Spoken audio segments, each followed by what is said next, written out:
നമസ്കാരം. എ.ഡി.എം. നവീൻ ബാബുവിൻ്റെ കൊലപാതകത്തിൽ ആത്മഹത്യയായി ചിത്രീകരിച്ചുകൊണ്ട് പി ദിവ്യയെ പ്രതിയാക്കി കുറ്റപത്രം സമർപ്പിച്ചിരിക്കുകയാണ് കണ്ണൂർ ടൗൺ പോലീസ്. എന്നാൽ ആ പോലീസ് സമർപ്പിച്ച സംഭവത്തിൽ ഏറ്റവും പ്രധാനപ്പെട്ട ഒരു സംഭവം അവർ പറയുന്നത് എ.ഡി.എം. നവീൻ ബാബു റെയിൽവേ സ്റ്റേഷനിൽ മണിക്കൂറുകളോളം 4 മണിക്കൂറോളം അസ്വസ്ഥനായി കഴിഞ്ഞിരുന്നു. അദ്ദേഹം മുനീശ്വരൻ കോവിൽ ഇറങ്ങിയിരുന്നു. പിന്നെ നടന്ന് അദ്ദേഹം കൃത്യമായി റെയിൽവേ സ്റ്റേഷനുള്ളിലേക്ക് പോയി അവിടെയെല്ലാം ഇരുന്നു.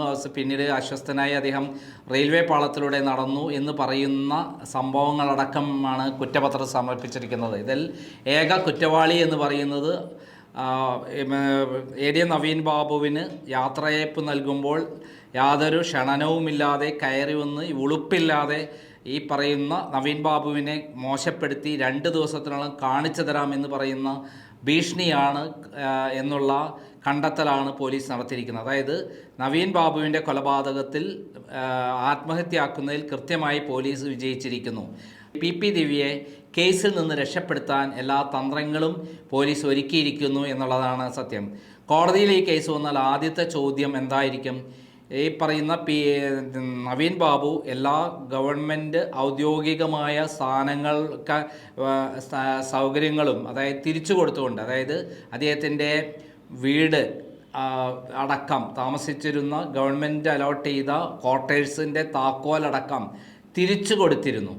ആ തിരിച്ചു കൊടുത്ത നവീൻ ബാബുവിന് എവിടെ നിന്നാണ് താക്കോൽ തിരിച്ചു കിട്ടിയത്?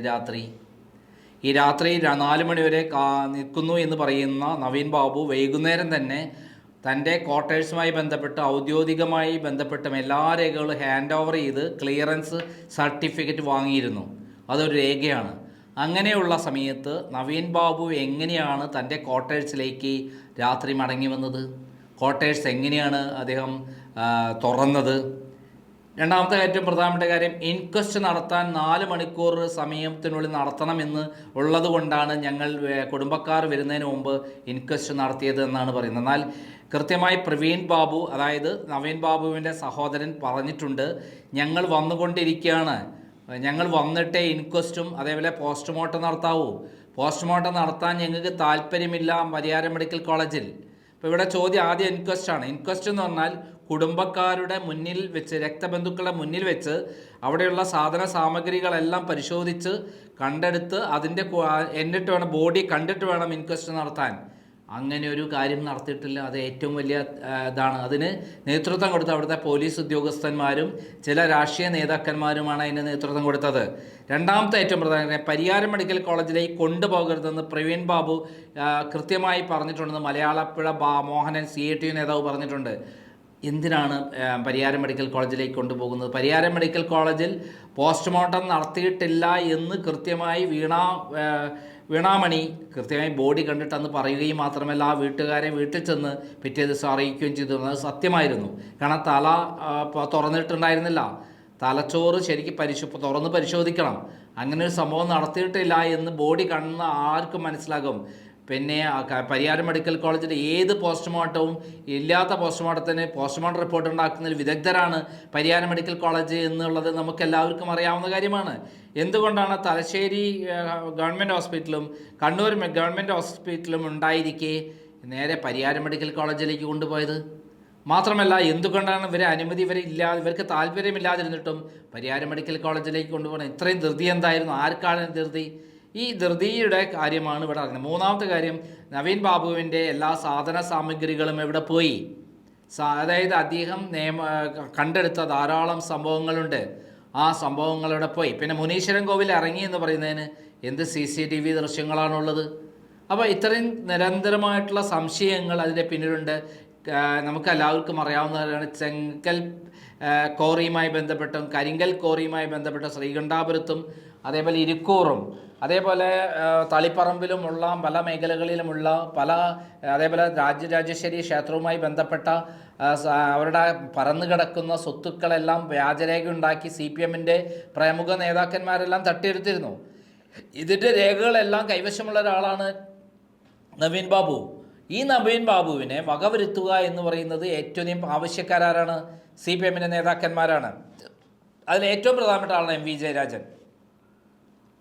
അദ്ദേഹം എന്തിനാണ് ആ ബോഡി കണ്ണൂരിലെ സ്വന്തം കൂടെ പ്രവർത്തിച്ചവരെ കാണിക്കാതെ തന്ത്രപരമായി ഇവിടെ പത്തനംതിട്ടയിൽ എത്തിക്കുകയും കൂടെ നിന്ന് കത്തിക്കാൻ പ്രേരണ നൽകുകയും ചെയ്തത്?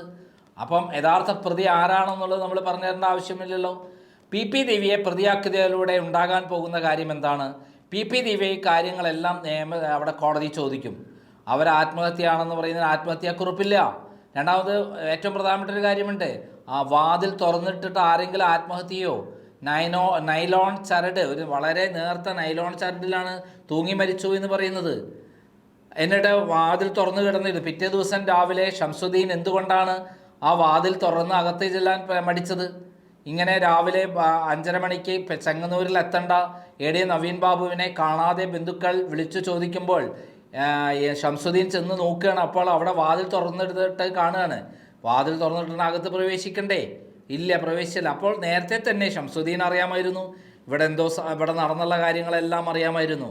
മാത്രമല്ല അജ്ഞാത കാർ അവിടെ വന്നു എന്ന് പറയുന്നൊരു കാര്യമുണ്ട്.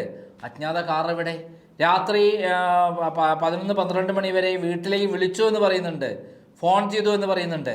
ആ ഫോൺ ചെയ്ത സമയത്ത് അദ്ദേഹം എവിടെയായിരുന്നു? ഈ കാര്യങ്ങളെല്ലാം തന്നെ ഓരോന്നോരോന്നായി പരിശോധിക്കുമ്പോൾ സംസ്ഥാന തലത്തിൽ മുഖ്യമന്ത്രി പിണറായി വിജയൻ്റെ നേതൃത്വത്തിൽ ശശി അടക്കമുള്ള ആളുകളുടെ നേതൃത്വത്തിൽ നടത്തിയ ഒരു കൊലപാതകമാണ് ഇതെന്ന് വളരെ വ്യക്തമായി പറയാൻ പറ്റും. അല്ലെങ്കിൽ പോലീസ് ഒരിക്കലും പരിയാരം മെഡിക്കൽ കോളേജിലേക്ക് പോസ്റ്റ്മോർട്ടത്തിന് കൊണ്ടുപോകില്ല. ഇൻക്വസ്റ്റ് നടത്തുന്നത് ബന്ധുക്കളെ മുന്നിലായിരിക്കും. അതേപോലെ പോലീസ് നായ ഇവിടെ എന്തുകൊണ്ട് വന്നില്ല? ഇങ്ങനെയൊരു കൊലപാതകമാണെന്ന് ദുരൂഹ സാഹചര്യം ഉണ്ടായിരിക്കെ പോലീസ് നായ വരണ്ടേ? ആ പോലീസ് നായ വരാത്ത എന്തുകൊണ്ടാണ് കൊണ്ടുവരാതിരുന്നത്? അപ്പോൾ അങ്ങനെ നിരവധി സംശയങ്ങളുടെ കാര്യങ്ങളാണ് നമ്മുടെ മുന്നിലുള്ളത്. ഈ സന്ദർഭത്തിൽ പി ദിവ്യയെ രക്ഷപ്പെടുത്താൻ വേണ്ടിയിട്ടാണ് ഈ കുറ്റപത്രം സമർപ്പിച്ചിട്ടുള്ളത്. അതിൽ ധാരാളം പഴുതുകൾ പി ദിവ്യയ്ക്ക് ഉണ്ടാക്കി കൊടുത്തിട്ടുണ്ട്. ഈ കാര്യങ്ങളെല്ലാം പൊതു സദസ്സിൽ പൊതുരംഗത്ത് നമ്മളെല്ലാം കേട്ട് അറിഞ്ഞിട്ടുള്ള കാര്യങ്ങളാണ്. ഒരാളെ കൊല്ലാൻ വലിയ പണിയൊന്നുമില്ല, കൊന്ന് കെട്ടിത്തൂക്കുക എന്ന് പറയുന്ന വലിയ കാര്യമൊന്നുമല്ല. അദ്ദേഹത്തെ കൊന്നിട്ട് കെട്ടി തൂക്കിയത് തന്നെയാണ് എന്ന് കൃത്യമായി നമുക്ക് പറയാൻ പറ്റും. എന്തായാലും ഈ കൊലപാതകം എങ്ങനെ അട്ടിമറിച്ചൊരു ആത്മഹത്യയാക്കി, അതായത് കവിയൂർ കൊലപാതക കേസിൽ നമുക്കറിയാം, നാരായണൻ നമ്പൂതിരി 4 പേരും ഭാര്യയും 3 മക്കളും ആത്മഹത്യ ചെയ്തു എന്ന് കഥയുണ്ടാക്കിയ പോലീസാണ് കേരളത്തിൻ്റെത്. പിന്നെ CBIയും അതേ കഥയുണ്ടാക്കി. നമ്മുടെ നന്ദകുമാരൻ നായർ എന്ന് പറയുന്ന പരമതണ്ടിയായ ഒരു CBI ഉദ്യോഗസ്ഥൻ ഉണ്ടായിരുന്നു. നാരായണ നായർ സ്വന്തം മകളെ പീഡിപ്പിച്ചു എന്ന് കഥയുണ്ടാക്കിയ ആളാണ് അദ്ദേഹം. അച്ഛൻ മോളെ പീഡിപ്പിച്ചു എന്ന് കഥയുണ്ടാക്കുക എന്ന് പറഞ്ഞാൽ എന്താ സ്ഥിതി ആലോചിച്ച് നോക്കൂ. ഈ പറയുന്ന ശ്രീമതി ടീച്ചർ, നമ്മുടെ പി ദിവ്യയ്ക്ക് പിന്തുണ നൽകിയ ശ്രീമതി ടീച്ചർ ആദ്യം കിളിയൂർ കേസിൽ ഷാരിയെ കാണാൻ ICUവിൽ പോവുകയും കഴുത്ത് ഞെരിച്ച് കൊല്ലാൻ ശ്രമിച്ചു എന്ന് പറഞ്ഞത് അവരുടെ പിതാവാണ്, ഷാരിയുടെ പിതാവും മാതാവുമാണ്. അതിനുശേഷം ഈ കവിയൂർ കേസിൽ അവർ വന്ന് ഇവർ മരിച്ച ശേഷം പിറ്റേ ദിവസം വന്ന് പത്രസമ്മേളനം നടത്തി. എന്താ പറഞ്ഞാൽ അറിയാമോ? ഇവർ ആത്മഹത്യ ചെയ്താണ്, ഈ കുട്ടി കന്യകയാണെന്നാണ് പറഞ്ഞത്. പിന്നീട് പോസ്റ്റ്മോർട്ടം റിപ്പോർട്ടിൽ വന്നെന്താ, നാരായണ നമ്പൂതിരിയുടെ 15 വയസ്സുകാരിയായ മകൾ നിരന്തരമായി ബലാത്സംഗം ചെയ്യപ്പെട്ടു എന്നാണ്. അതോടൊപ്പം തന്നെ ആ മരിച്ച ദിവസം, കൊലപാതകം നടന്ന ദിവസം ആ കുട്ടിയുടെ രഹസ്യഭാഗത്ത് സ്പേം ആൻഡ് സ്പെർമോറ്റോസിസ് ഉണ്ടായിരുന്നു. അത് എവിടുന്ന് വന്നു? അതായത് നാരായണ നമ്പൂരി തൂങ്ങി മരിച്ചത് എന്നാണ് പോലീസ് പറയുന്നത്, CBI പറയുന്നത്. എന്നാൽ നാരായണ നമ്പൂരി വിഷവും മറ്റു 4 പേരും കഴിച്ച പോലെ വിഷവും പാൽക്കഞ്ഞിയും കഴിച്ചിരുന്നു, പിന്നെ മദ്യവും കഴിച്ചു എന്നാണ്. പാൽക്കഞ്ഞിയിൽ വിഷം ചേർത്ത് കഴിച്ചിട്ട് മദ്യവും കഴിച്ചാൽ ഒരാളെ കൈ പൊങ്ങില്ല. ആ കൈ പൊങ്ങാത്ത ആളാണ് കെട്ടിത്തൂങ്ങി മരിച്ചു എന്ന് പറയുന്നത്. ഇങ്ങനെ വിചിത്രമായ കഥകളുണ്ടാക്കി ഒരു 5 അംഗ കുടുംബത്തെ കൊന്നിട്ടുള്ള CPM നേതാക്കന്മാർക്ക് തീർച്ചയായിട്ടും കണ്ണൂരിലെ ADM നവീൻ ബാബുവിനെ കൊല്ലാനും അത് ആത്മഹത്യയാക്കാനും ആത്മഹത്യയിലൂടെ പി ദിവ്യനെ രക്ഷപ്പെടുത്താനും അറിയാമെന്നുള്ളതിൻ്റെ ഏറ്റവും വലിയ തെളിവാണ് ഈ കുറ്റപത്രം. ഈ കുറ്റപത്രം ശരിക്കും ചവറ്റുകൊട്ടയിൽ അറിയേണ്ടതാണ്. ആ കുടുംബം തന്നെ പ്രതിഷേധക്കുറിപ്പ് അറിയിച്ചിട്ടുണ്ട്. അതിൽ മഞ്ജുഷ പറഞ്ഞ കാര്യങ്ങൾ നമുക്ക് കേൾക്കാം ഒരിക്കൽ കൂടി. ഉള്ളടക്കം എല്ലാം കണ്ടില്ല. ഗൂഢാലോചനയിൽ പങ്കാളികളായിട്ടുള്ളവരുടെ കാര്യങ്ങളൊന്നും കുറ്റപത്രത്തിൽ പിന്നെ പ്രതിപാദിക്കുന്നില്ലെന്നാണ് മനസ്സിലാക്കുന്നത്.